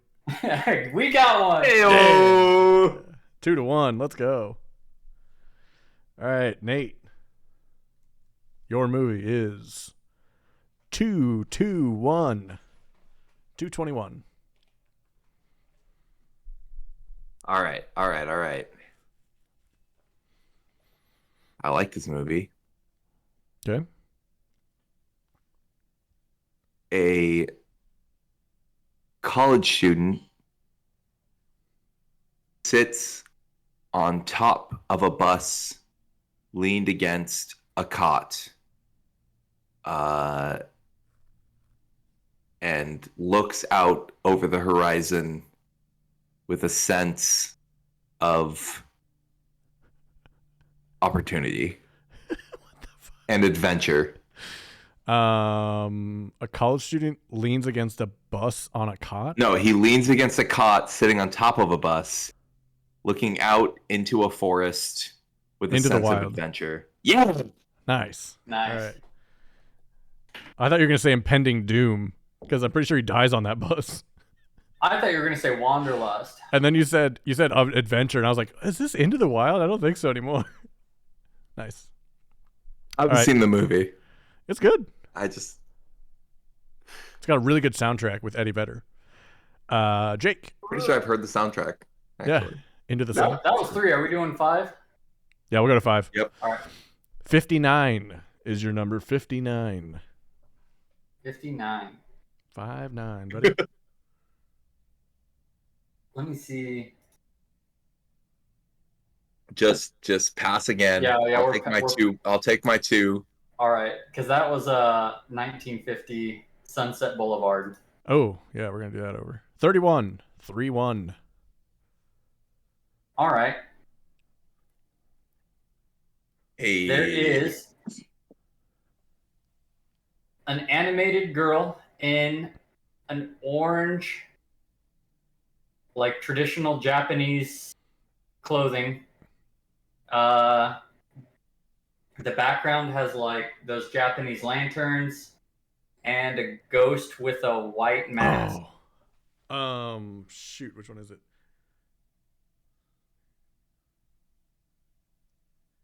It's one of the Ghibli's.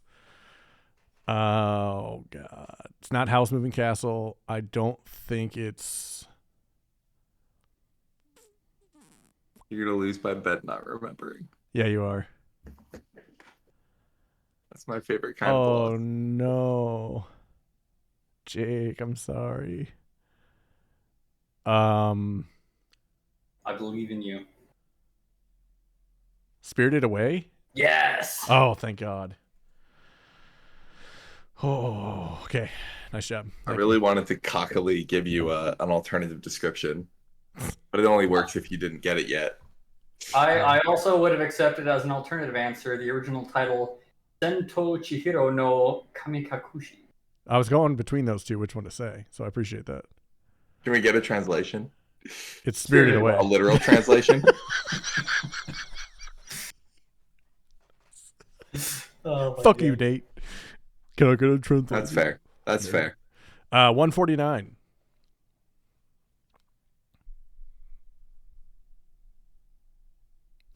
Yeah, I'll take a redo. Okay. 74. Repeat. Okay. Yep. Damn. 75. Can I just do it again? 75 is one. All right. Ha. How about Hey. this? Hold on. Going forward, you can each use one skip per turn. But if you whatever the next one is, you get. No, I've earned my 1 mulligan at least. You already used it. You just used it. No, I have 2 though. Jake Okay. gave me another one. But now you have one. Then okay, Now for one turn. I have 1 wait, left. for one turn, you get to skip twice. How about that? Fair enough. Okay. I mean, I'm about to be at 4, so I don't need that much more. Okay. All right. Let's hear it. What if I get it wrong? A man in a red suit with white facial makeup dances Joker. at the top of a set of stairs. The Joker. Yeah.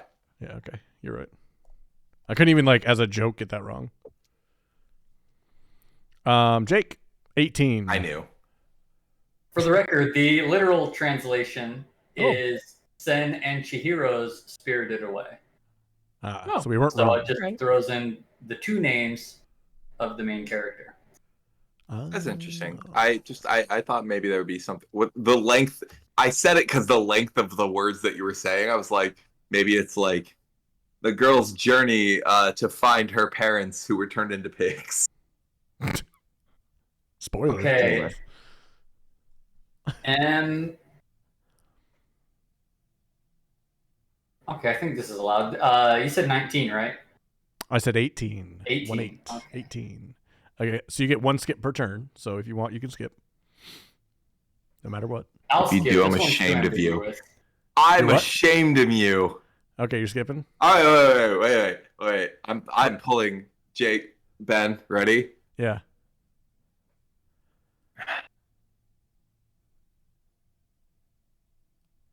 A young man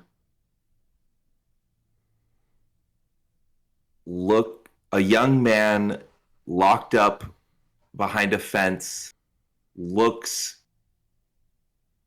crazily but hopefully into the sky. Oh, One Flew Over the Cuckoo's Nest? Huh? Okay. Doesn't That count doesn't for anything, count. but that was good. Yeah. I know, I just wanted to show Jake that he sucks. All right, Jake, your skip is for number 1. Oh, come on. Hell yeah. Guy standing in the rain. Shawshank Redemption. Okay, move on. Yeah, you know the movie. I just wanted to say same description almost. 205, Nate. 205. You get 2 skips if you want for 1 turn. It is 205. 4 to Oh, we 3 can do for Tony. this. I haven't seen the poster yet, but all right. A teacher with a look of joy on his face is carried by his students that he has inspired through campus. Oh, Dead Poet Society. Yeah. Nice. Well done. Nice. All right, Nate won 5-3. That was a fun game. Let's bring it back. That sometime. was a fun game. I think was we fun. could do this game again sometime. Yeah. Now that, I mean, it's like a different list of movies, like a more recent list. Like, I don't understand IMDb's ranking system. We'll go with like just watch most popular of the last week. Or something. Yeah. Thanks for listening to our episode today. Yeah. I think So much work, Ben. You got to put up every single movie poster I during know, the game. but I don't have to. But I could. You do have to. Nah, they got Google. They can figure it out. Thanks for listening to our episode today. I'd like to thank my guests, Nate and Jake, for joining me. If you're new here, you can follow us on Spotify, Apple Podcasts, and anywhere else you get your podcasts. If you do listen on Apple Podcasts, please leave us a review. If you're watching us, be sure to like and subscribe to our YouTube channel, youtube.com/@RumandCinema. And you can find our shorts on TikTok @RumandCinema. Gentlemen, what's your recommendation you're leaving the people with today?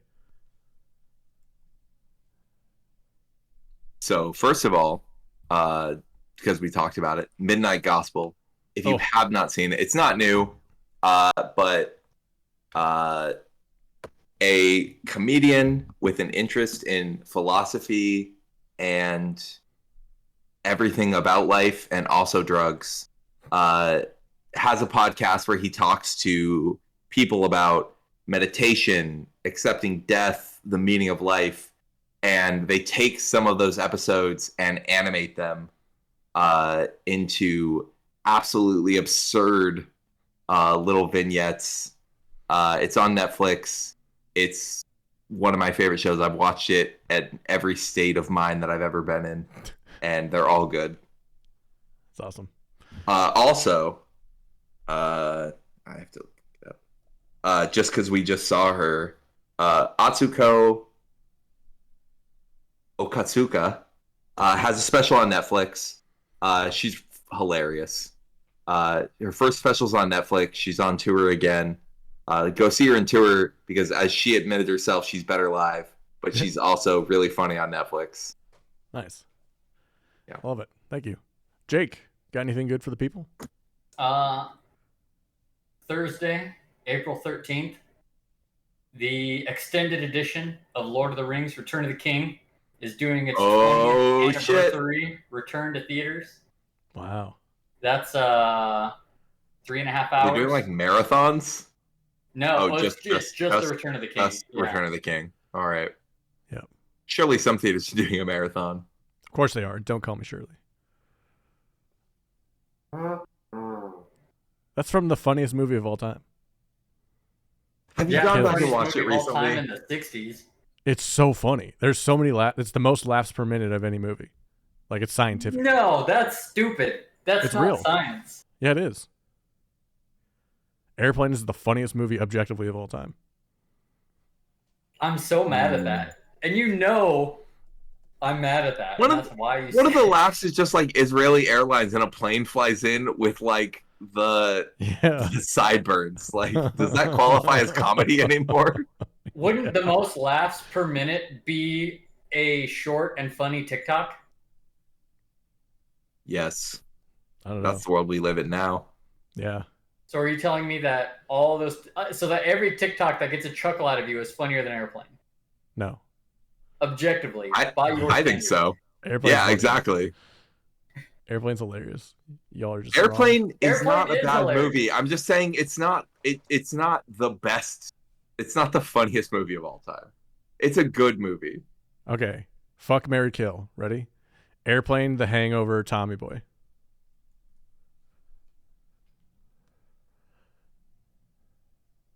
Kill Tommy Boy, fuck Hangover, marry Airplane. I don't see how you I watched Tommy Boy within the last year, and you know what? It's fine. Fucking funny. It's fine. So, I feel like I'd kill The Hangover. yeah. Same. Sure. Go Do you for know it. why? Watch them both. Watch them both, and I want us to all do it. Watch them together to see, like, you have to be honest. Like, they might not be, like, Tommy Boy has some really good It's highs or Stuff. high. It's highs or high. highs are high, but yeah, there's a There lot. is a lot of empty space. We in don't Tommy hold Boy. comedies to the same standard. Like, Right. we hold them to a higher standard now of laughs per minute, and Tommy Boy doesn't have that many. The Hangover is Tommy like Boy is like nonstop. comedies Hangover's had to pretty have funny. like a heartfelt core still. Like, there's a love story I'm in Tommy Boy also- for no reason. It's so shoehorned. I'm It's also pointless. unable to separate the sequels. Yeah. That's true. That Like, is true. if I kill The Hangover, The none of Hangover was a sequels happen. revolution, and the sequels were nothing. I would kill all three of them for Game Night, though.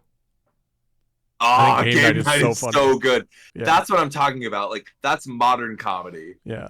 I don't. That one's really Like, funny. The scene where Oh yeah. where the chips are Jesse Plemons is the only thing I need in that whole movie. When they're bringing the chips inside. A lot of chips I see. Is that Discount Ben Affleck? No, it's discount Matt Damon. Discount Matt Yeah, Damon. yeah. That's a whole Yes. other level. Meth I Damon. fucking yeah. love him so much. It was so good. We'll have to watch Game that Night is sometime. modern comedy. Tommy Boy is old, and Airplane is even older, where it's sketch comedy. Like, Yeah. it's sketch comedy in a movie. That is good. I'm glad it existed because it had to exist for us to get to the point we are. But it's not good anymore. It's not great anymore from a That's modern right. context. That's Nate, everybody. Jake, what do you have? Jake, what do you have for the recommendation? I already Oh yeah, checked, the extended yeah. cut of Yeah, that was his recommendation. Return of the King. Nice. That's in theaters April 13th. Thank you. Mine is I forgot. Hang on. I just had it up. I distracted you.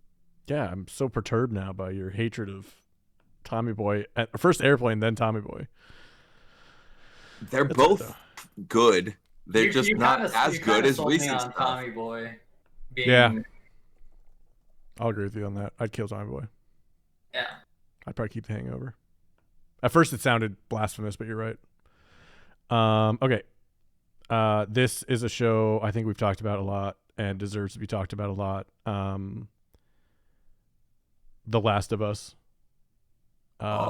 Last Oh, episode should be out this I did- weekend. I didn't think March we 12th. had to recommend it. If you haven't been watching The Last of Us, get on it. It is probably like the best show I've seen since Breaking Bad, I think. And it has the better acting, I would say. Like Pedro Pascal and I'm Belle Ramsey. so are happy good. that we're getting back to a good prestige drama. Like, we had Yeah. great ones with like Breaking Bad, early Wire. Game of Thrones, and then it got bad again. It's been bad for a couple years, and The Last of Us is like just good. Yeah, it's incredible. I am also upset that so many of my favorite shows are ending. Like the last season of Ted Lasso is starting. The last season of Servant is out No. now. the last season of Succession is coming out, and the last season of Barry is coming out, all in the next like 8 weeks, and I'm very upset about that. You're gonna But have you like should Broke that. my heart like 4 times. I didn't know any of that. I didn't know any of those were ending. It's all the final seasons. You're gonna have that like that like emptiness. Well, like when you finish like a long series or a long book or a long game, and then it's over, and you just Man, it's a little Yeah. empty.